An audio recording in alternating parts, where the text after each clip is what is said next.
Hello everyone and welcome to Real Life Talks. I'm Yvonne Heath, your host and founder of the I Just Showed Up movement. So joining me today is my new friend, Tom Oldershaw. I am so happy that you're here. I want to hug you right now. It's hard for me, but we're all mic'd up, so I can't. Thank you. Yes, Yvonne. welcome to the show. Thank you. And yes, you are someone that how long ago did we meet? It was several months. Several months ago. And, yeah. Yes, and we've just stayed beginning connected. of the summer, I think it was. Yeah. Yeah, somewhere around there. But I started reading everything that you've done and everything that you aspire to do. And something really stands out that you are all about is making the difference. Correct. Not even just making a difference, making the the difference. difference. So Yes. what does that mean to you? Tell us. I think it really comes down to changing the lives of individuals that are homeless. Mm-hmm. And we have a major program that goes on, the Making the Difference. We have set up the Oldershaw Making the Difference Endowment Fund. Mm-hmm. And with that fund, the goal is to raise $1 million by the year 2026. And when it comes down to raising $1 million, I've just been thinking, I have an opportunity to build a business that should allow me to put in $100,000 a year for the next 8 years.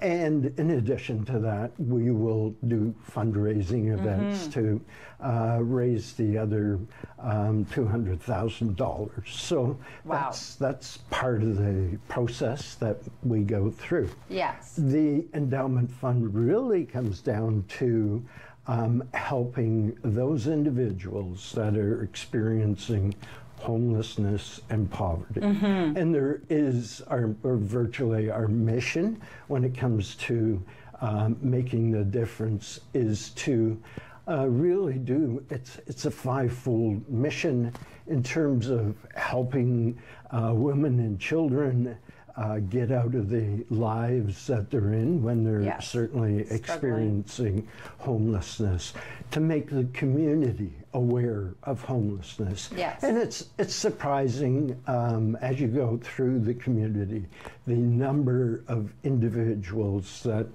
don't realize there is people homeless in, for example, Barrie, or take the attitude that every homeless person is a thief, or drunk, or an addict, or until you look behind each of those individuals, and there is a story behind each individual. Of course. They are people.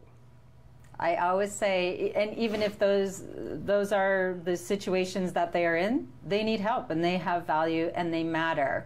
But I love that I need to share your age, because you're saying in the next 8 years I'm going to do this and I'm going to do that. So Tom, do you mind sharing how old you are at this point? I just turned 76. Did you hear that?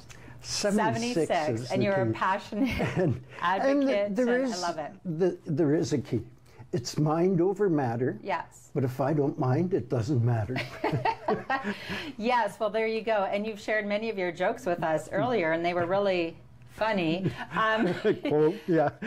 But, you know, there's so many people that think you reach a certain age and you can't make a difference, let alone the difference, but apparently you don't live by that motto. No. Part of the awareness for the Oldershaw Making the Difference Endowment Fund is a ride that I do. Yes. And when it comes to the ride, just finished riding on August the 11th, 12th, somewhere in there. About 160 kilometers, a 12-hour ride. And the funny thing about my training is that the next day there was no stiffness, there was no tiredness, there was just another super fantastic day. Do you know what I would feel like if I rode that far? I feel embarrassed right now because I would most likely be crippled. But so you're telling me that August 11th, 2018 at age 76, and actually we have this amazing picture here. This was a few years ago, but this is you on your bike. You're sporting the sportswear.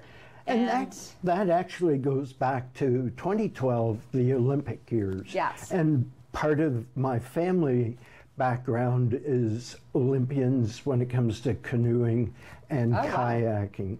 So there's a big history. And funny enough, that year, my nephew, Mark Oldershaw, took a let me see, gold, silver, bronze medal in the 2012 Olympics in London. Oh, okay. And the ironic part about the whole process was my Uncle Bert paddled in the 48 Olympics, paddled 3 consecutive Olympics. My goodness. Is in the Olympic Hall of Fame. And it was 64 years later in London again that Mark won his medal. So what did he win a medal for? Again, canoeing. Oh, it was, wow, that's incredible. Singles canoeing. Yeah. So yeah, and it's been phenomenal. That whole family, actually, when it comes to Olympians, there was, I think, 3 sons, 2 daughters, all paddled in various Olympics throughout the time frame. Wow. And it was Adam Van Couverden, who is a gold medal kayaker, and Mark Oldershaw were both coached by Scott Oldershaw. So that whole process is, they are all high-level Olympians. Yeah, so you have some good athletic genes in your family. And I see, this is what is this what you wore here? This is your jacket? This is my riding jersey. Yes, yeah. And I see all these little pins. The pins. Actually, each pin is significant. It has a story behind the pin. But we can't tell each story because otherwise we won't be able to talk about anything else. But they all have a symbolic of something you've done. Behind the pin. Yes. Yeah.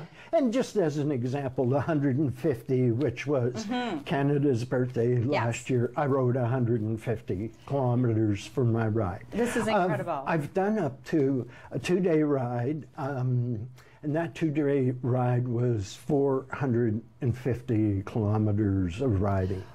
So, wow. And back in 2012, started when I sat on the board of the Busby Center, and did an awareness ride for the Busby Center. And it's evolved as we've gone through the years until we've set up our own endowment fund.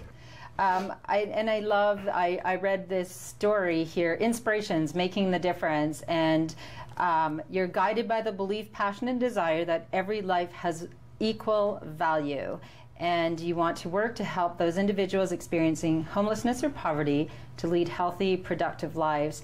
And truly, sometimes that's all it takes, is that belief, lending a helping hand, reaching out. And and Jamie Hall was a guest, and we talked about the fact that we can all make a little bit of a difference, and all together we can make the difference as well. Exactly. Right. Exactly.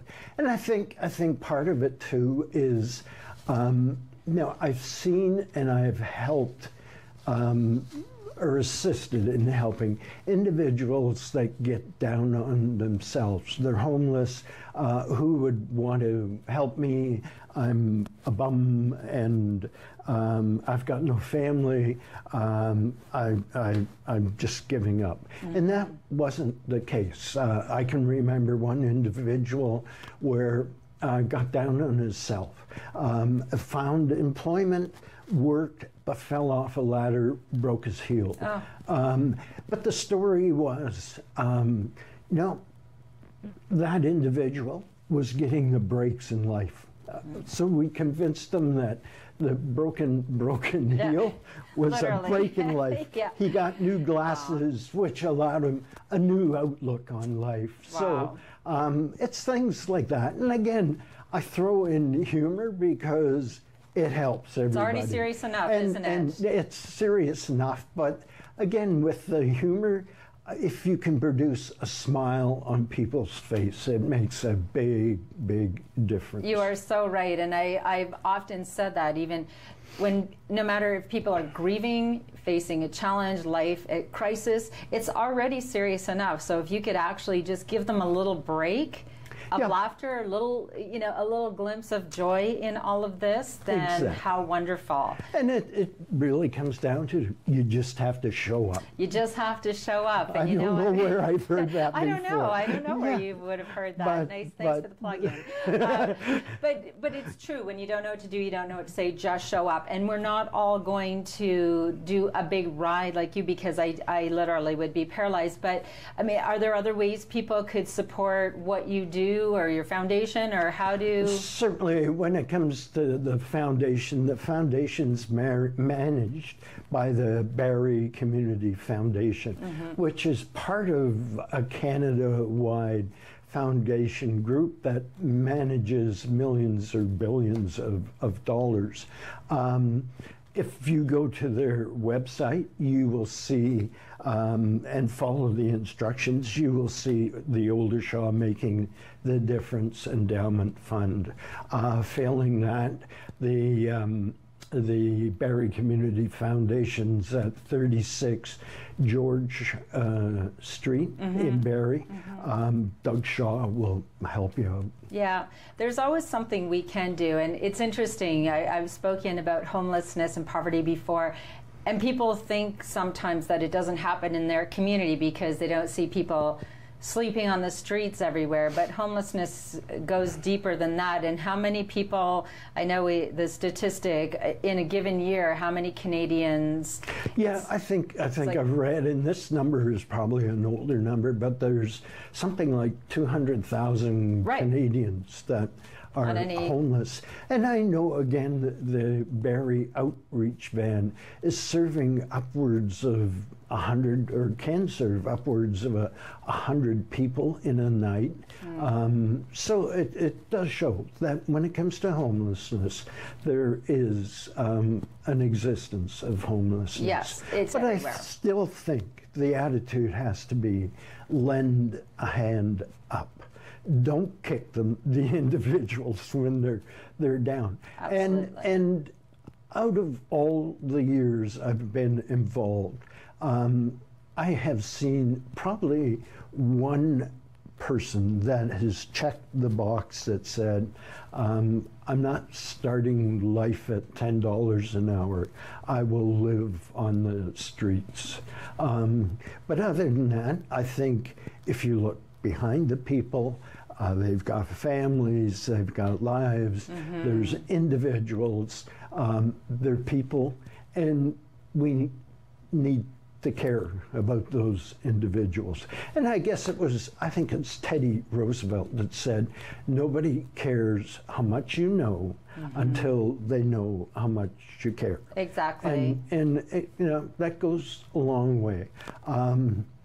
I can actually recite a pastor that sat out in front of the Busby Center, dressed in his collar, his black shirt, had jeans on, but his friends were walking past him without turning left or without turning right because they were afraid to look at those individuals. And I admit there's addictions, there's issues, there's drug issues. You have to be safe. Those individuals, there's a cause for a lot. I know individuals that started medical drugs because of a car accident and ended up being addicted. It's very easy it can happen to anybody. And this individual, I think, managed something like 5 clothing retail stores. So it went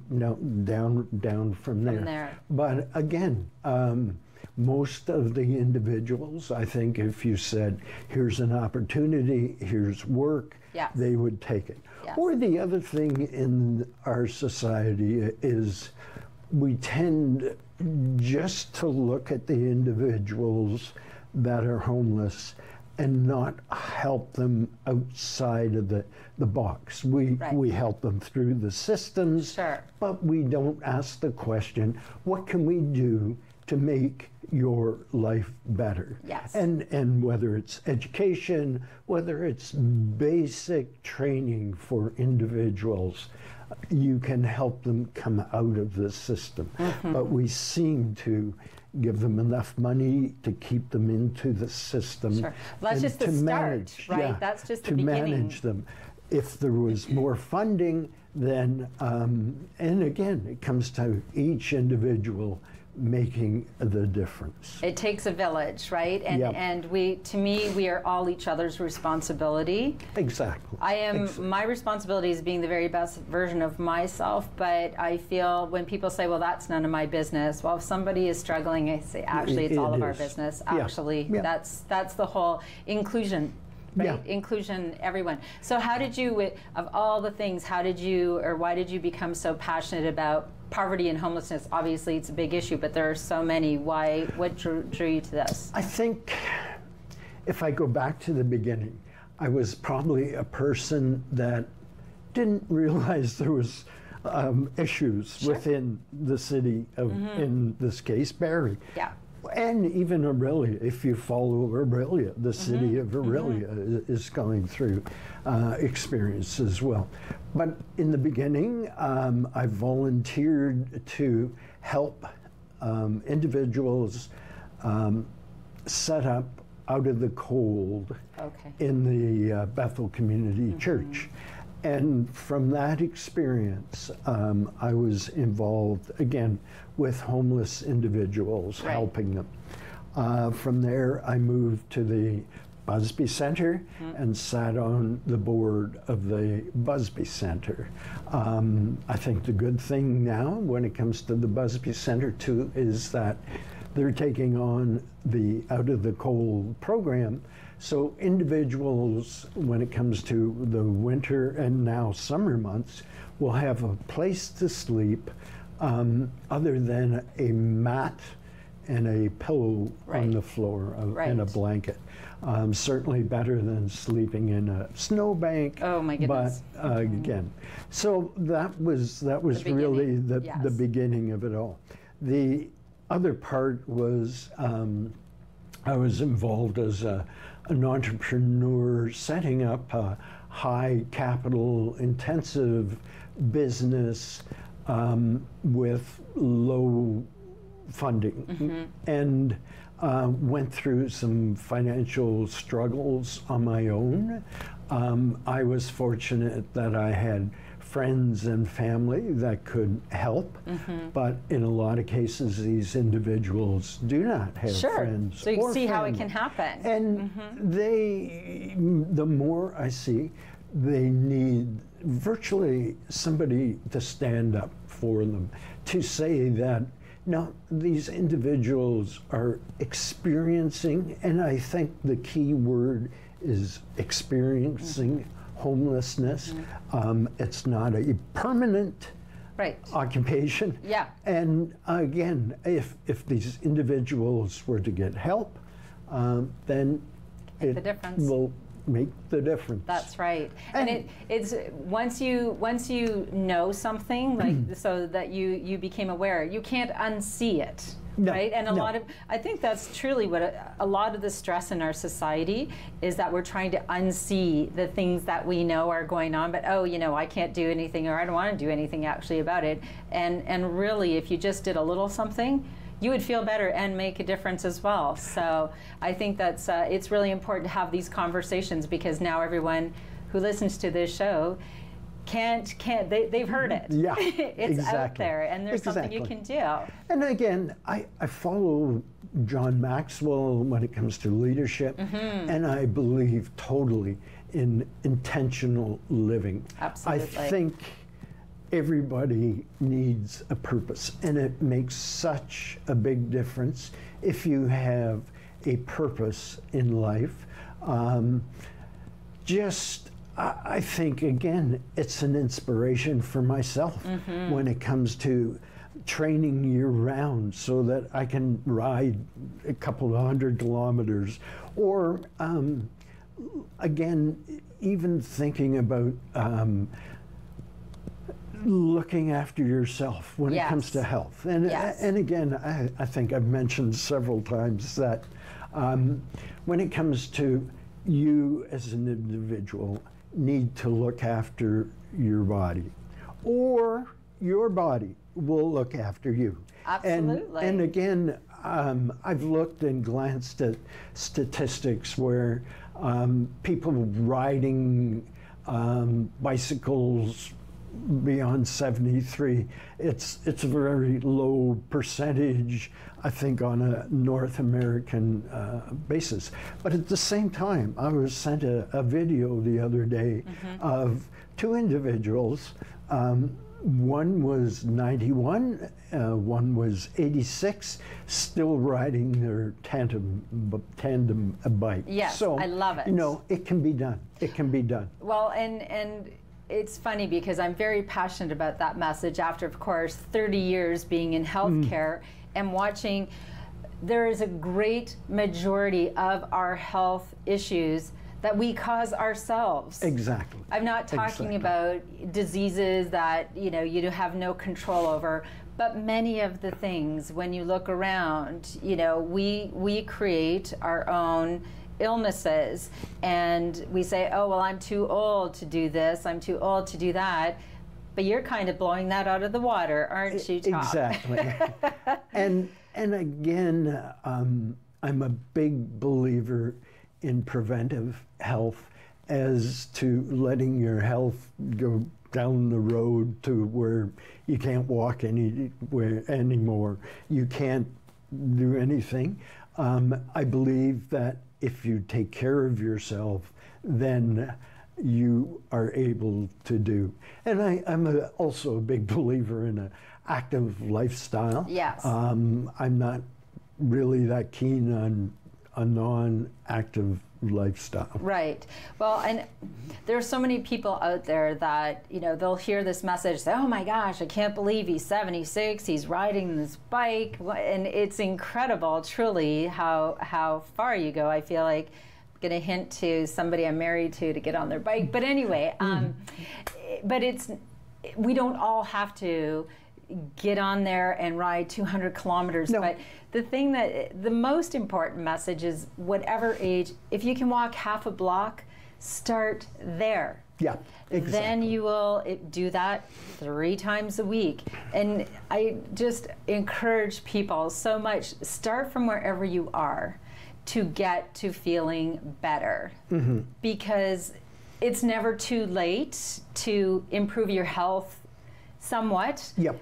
At least lean in that direction. And I believe, just in terms of my surroundings, that when the research says don't smoke, when the research says lead an active lifestyle, when research says look after yourself, that the research in most cases is right.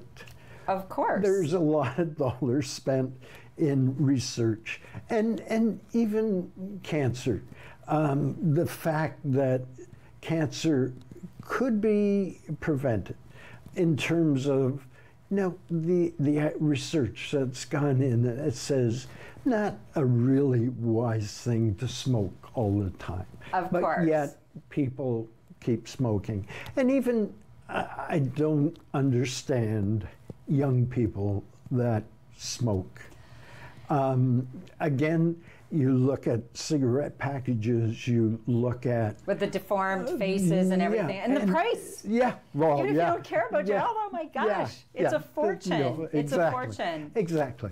And just that idea, research says, that maybe it isn't good for you. Well, I don't even think we need with, research to tell us, yeah, you know, that. To start with, I'm an individual that has never smoked. Right. So, and I guess, well, I shouldn't say never, have maybe tried once in a while. And I don't like it to start with. So it just But it is addictive, and there's many people who are addicted, exactly. and so if you smoke, take whatever steps you can, you know, if you want to. And getting back to cancer, which is sadly like an epidemic in our society, I feel like it is my responsibility to be as healthy as I can and to think about the food I eat and whatever exercise, etc. But if something happens to me, I at least want to know that I've tried. Yes. Yeah. You know, and I think that's an important one. So I just absolutely am in awe of everything that you do. You are purposeful. You want to help people. That's what gets you up in the morning, isn't it? Exactly. Exactly. Yes. And again, it is so much fun to have a purpose. The people you meet, and even the process of what you learn, the learning process that you go through, there's a payback for it keeps you young as an individual. Well, age keeps moving forward, so, but I think keeps you young in terms of your mind. And, and it's the old story. If you don't use it, you lose it. So the key is to keep on keeping on. Yeah, exactly. Exactly. And at age 76, you are making the difference. I am making the difference. You are making the difference. Besides that, I'm an inspiration. You are very inspirational to me. So tell me, how can people best support you, get in touch with you? What can they do if they want to learn more about the ride or anything? When it comes to the ride, certainly, again, passion meets performance is the other key words. When it comes to the ride itself, the Barrie Community Foundation, the endowment fund is listed on their list of foundations. Certainly Doug Shaw at the Barrie Community Foundation, 36 George Street, is another key individual when it comes to helping individuals that want to donate. Have a look, and I want to see your ride next summer. I'm going to be there. So thank you, Tom, for all that you do. Thank you for being here today and sharing your message. I just love you. Keep just showing up. Okay, thank you. I will just show up. Thanks. So thanks for joining us today. Real Life Talks is a show about learning how to just show up for yourself and just showing up for others, and sometimes having difficult conversations or talking about things we don't normally talk about. So if you want to be able to just show up, you want to be empowered and resilient, my call to action as always is plan your life, plan your death, and then just love your life to death. And always bring your own tambourine to the party. Thanks.